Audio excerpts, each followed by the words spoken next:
Mislim, Bunker se ukvarja s temi ekološkimi projekti že več kot 15 let. Prve teme so bile predvsem vezane na reciklažo in te projekti so se z različnimi evropskimi partnerji nadaljevali do danes in še tečejo danes. Tudi iščemo neke načine, kako pa pripomoč k neki tranziciji, k neki bolj solidarni družbi, k nekim bolj okoljsko osveščenim posameznikom in družbi. Izvedli smo recimo raziskavo, kaj si ljudje želijo v soseski.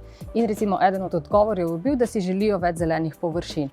Potem smo iz tega izhajali in poskušali v bistvu jim stopiti nasproti. Za izpostaviti je vrt onkraj gradbišča, ki smo ga razvili skupaj z Kudom Obrat. Zapuščena gradbena jama je postala skupnostni vrt, ki je bil živ več kot 10 let. En od projektov, recimo, ki ga bi mogoče tudi izpostavila, je projekt, ki smo ga razvili skupaj s Prostorožem. Slomškovo ulico smo za več dni spremenili v ulico, kjer se lahko dogaja kaj drugega, kot da so samo avtomobili parkirani. In na podlagi idejnega načrta, ki je takrat nastal, se je tudi Slomškova ulica spremenila, tako da je pač več kolesarskih površin, manj parkirišč, več zelenja. To nam je všeč, da v bistvu imajo neke daljnosežne posledice projekti, ki jih delamo. Nam se zdi, da je urejanje javnega prostora neuspešno, če ga ljudje ne uporabljajo.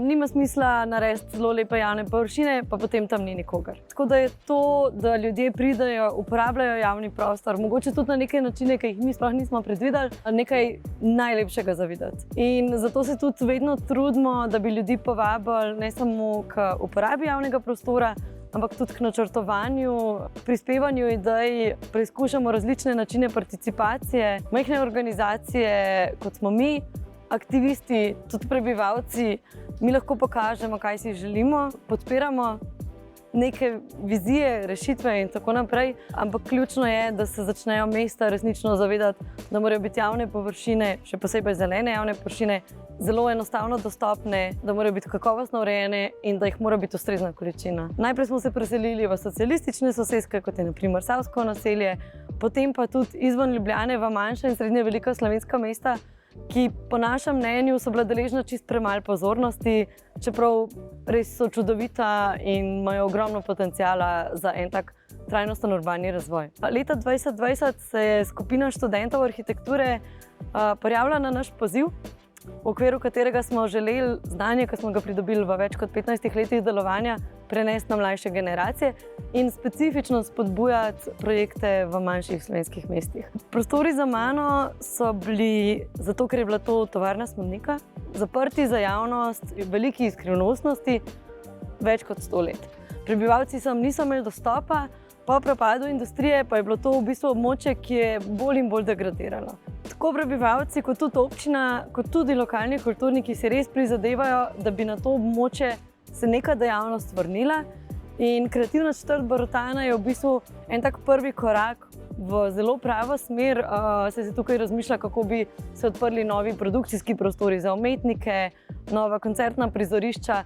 Skratka, ne samo, da se degradiran prostor revitalizira, da se odpira nov javni prostor, ampak se tudi kultura bolj in bolj bliža mestu. Da se začnemo mi kot kulturni ustvarjalci, kulturni producenti zavedati, da lahko tudi sami imamo vpliv na to, kako se formira diskurs o podnebni krizi, kako se neke teme naslavlja tudi preko kulture. Se mi zdi, da ima lahko kultura, še posebej v lokalnih okoljih, pomemben vpliv na to, da se zavedamo, da mogoče potrebujemo manj. Da je tudi manjša potrošnja dobrin, da neko neverjetno izkušnjo lahko dobiš tudi v lokalnem okolju, ne samo za veliko denarja, ne samo z fancy potovanji v tujino, ampak da predvsem lokalna kulturna produkcija lahko poskrbi, da vedno nekaj zanimivega najdeš tudi v svoji neposredni bližini. Projekt Smuti, ustvarjalnost v majhnih in oddaljenih krajih, je projekt, ki se ukvarja s participacijo v javnem prostoru. Želimo na pilotnem območju prispevati k močnejši skupnosti, k boljšemu in bolj trajnostnemu lokalnemu okolju in kvalitetnemu življenju, predvsem za prebivalce in seveda tudi za ostale obiskovalce. Z našim projektom želimo predvsem prispevati k podpori teh že prepoznanih lokalnih akterjev. Zaznali smo, da je potrebno obujati ponovno sadovnjake, morda s temi starimi sortami dreves zasaja ta območja. Bi še omenila, da smo na domačiji pri Lenart sadovnjak odprli za konceptualno umetnost. In v ta namen so umetnice Mateja Kavčič, Mihaela Cjuha in Alja Piri pripravile veliko gnezdo, ki vabi prebivalce k druženju. Jaz mislim, da je treba v bistvu kulturo pripeljati tudi v odročne kraje. Letošnje smernice komunikacije programa festivala Kino Otok Izola Cinema so vse skozi vključevale podatek, da stopamo na novo, bolj zeleno pot. Ko pa so obiskovalci prišli na samo festivalsko dogajanje v Izolo, so tudi tam na vsakem koraku tako rekoč opazili, da se je na festivalu zgodila neka sprememba. Zelo jasno smo označevali ekološke otoke, postavili označevalne zastave za te ekološke otoke.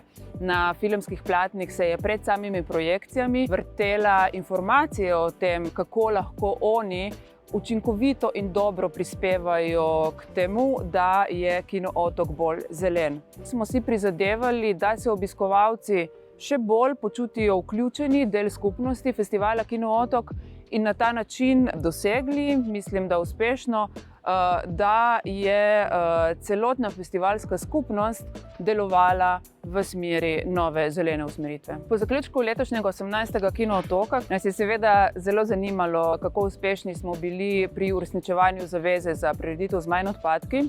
In v ta namen smo z Ekologi brez meja pripravili kratko evalvacijo in ugotovili, da so bili cilji doseženi, kar pomeni, da je bilo več kot 90% odpadkov, ki so nastali na festivalu, zbranih ločeno in da so bili ti odpadki taki, da jih je mogoče ponovno uporabiti. Naša konkretna sprememba v okviru Kino Otoka se je delno zgodila na pobudo Evropske komisije oziroma programa Ustvarjalna Evropa Medija, ki so že v zadnjih nekaj letih začeli vedno bolj aktivno nagovarjati filmske festivale po vsej Evropi, da se začnemo spraševati o tem, koliko je naše delovanje obremenjujoče oziroma celo škodljivo za okolje. Se pravi, da se tovrstne zelo velike spremembe resnično lahko zgodijo tudi, če spodbuda pride od javnih inštitucij. In izjemno učinkovito, po mojem mnenju, bi bilo, da bi se nekaj podobnega zgodilo tudi na ravni slovenskega kulturnega sektorja, seveda enakovredno nevladnega kot tudi javnega. Ne gre zgolj za ozelenjevanje same organizacije in same kulturne prireditve, ampak da se ozelenjevanje hočeš nočeš prelije na celotno okolje, kjer neka organizacija deluje oziroma kjer neka prireditev nastaja. Se pravi, tovrstnih sprememb ni mogoče izpeljati samostojno, tako introvertirano, ampak je treba v okolju, v katerem organizacije delujejo, poiskati partnerje iz različnih sektorjev, recimo iz turizma, iz logistike, iz tehnoloških opreme in tako naprej, ki imajo neko podobno filozofijo in vizijo. Na ta način se sprememba lahko zgodi hitreje in seveda bolj učinkovito. Vse projekte, ki smo jih delali znotraj Creative Europe zgodb, različnih generacij, zdaj recimo, ker sem jaz delal, so to že res tretja generacija razpisov in tudi prioritet in način, kako so pravzaprav zadeve oblikovane, ampak mi smo jih vedno verižali. Direktno iz teh projektov so se recimo potem razvile neke zadeve, ki so se pravzaprav takrat zasajale in smo potem recimo v eni taki sorodni konstelaciji partnerjev delali na projektu Changing Weathers, ki pa se je namenoma, bom rekel, če ga tako malo v eno hrvaško zgodbo damo, da se vremena spreminjajo, recimo, kjer smo se pa res prvo ukvarjali s tem, da se in kulturni vzorci spreminjajo, ekonomski vzorci se spreminjajo, absolutno smo se pa pogovarjali o tem, da se dejansko vreme se spreminja in kar pomeni, climate change je bilo nekaj, kar smo res imeli kot samoumevno in zelo prezentno. Zato je bilo tudi zelo veliko dogajanja, recimo čist na Arktiki ali pa v arktičnem krogu. Mislim, da smo kar 4 partnerji pravzaprav se ukvarjali prav z evropskim delom arktičnega kroga. Znotraj tega projekta smo pa recimo tudi z društvom Ljudmila, tako da ni bil samo projekt Atol, začeli recimo z enim čist pilotnim projektom enega hekerskega kempa, ki se danes imenuje PIF Camp in smo ga potem že znotraj tega projekta ne samo enkrat, ampak še drugič ponovili, najdeli način, da smo to speljali naprej. In potem to verižili spet v naslednji projekt, ki je bil Feral Labs, prav ta format, ki ni ne festival, niti ni rezidenca, niti ni.